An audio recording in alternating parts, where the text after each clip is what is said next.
তারা এই হোলি ল্যান্ডটাকে স্বাধীন করতে চায়। তারা মিশরের নীল নদ থেকে শুরু করে ইরাকের ইউফ্রেটিস পর্যন্ত পুরো জায়গাটাই দখল করতে চায়।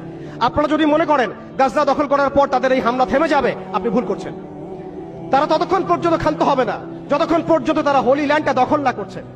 এবং শেষ জামানায় যে বৃহত্তর মালহামা বা মহাযুদ্ধের কথা বলা হয়েছে, সেই যুদ্ধ হবে ইরাকের ইউফ্রেটিস নদীর সোনার পাহাড়কে কেন্দ্র করে। আস্তে আস্তে সময় সেদিকে এগিয়ে যাচ্ছে। তাহলে তাদের উদ্দেশ্যটা কি? তাদের উদ্দেশ্য হচ্ছে হোলি ল্যান্ডটাকে দখল করে সেখান থেকে তারা দাজ্জালের শাসন কায়েম করতে চায় সারা বিশ্বে। কারা চায়? জায়নিস্টরা চায়। এই ডটস গুলো যদি আপনি মিলাতে না পারেন এবং শুধু বাইরের চোখ দিয়ে আপনি দেখেন, ভিতরের চোখটাকে অন্ধ রাখেন, আপনি এই ওয়ার্ল্ডের জিও পলিটিক্স বুঝতে পারবেন না। শুধুমাত্র বাহ্যিক স্টাডি দিয়ে, বাহ্যিক জিও পলিটিক্স পড়াশোনা করে, বাহ্যিক ইকোনমিক্স পড়াশোনা করে আপনি এই ওয়ার্ল্ডের প্রকৃত জিও পলিটিক্সকে মেলাতে পারবেন না।